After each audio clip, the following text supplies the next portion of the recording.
ពូទីនប្រមានអាល្លឺម៉ង់បើមីស៊ីល Taurus បានចេញពីអ៊ុយក្រែនមកលើខ្លួននោះគឺជាស្នាដៃក្រុងបេកឡាំង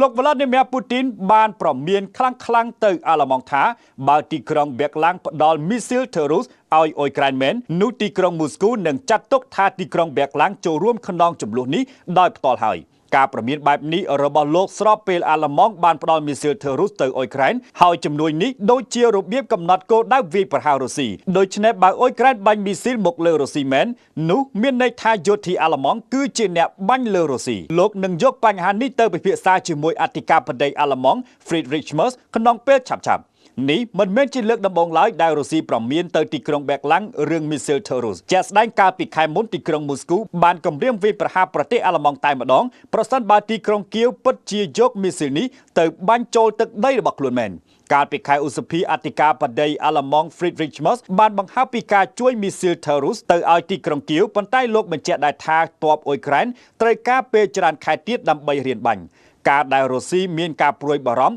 ដោយសារតែ Taurus KEPD 350គឺជាមីស៊ីលរយៈចម្ងាយឆ្ងាយបាញ់ពីអាកាសដែលបង្កើតឡើងដោយក្រុមហ៊ុន Taurus Systems GmbH មីស៊ីលប្រភេទនេះត្រូវបានរចនាឡើងផ្ដោតសំខាន់សម្រាប់ការវាយប្រហារច្បាស់ប្រឆាំងនឹងគោលដៅចូលជ្រៅក្នុងទឹកដីសត្រូវវាមានប្រវែង 5.1 ម៉ែត្រនិងមានស្លាប 2.1 ម៉ែត្រ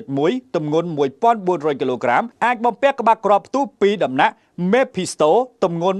480 គីឡូក្រាមធំជាង Storm Shadow Taurus KEPD 350អាចហោះបានចន្លោះពី500ទៅ600គីឡូម៉ែត្រហើយចំពោះតម្លៃវិញមីស៊ីលនេះមួយគ្រាប់តម្លៃប្រហែល$1,80,000 អាមេរិក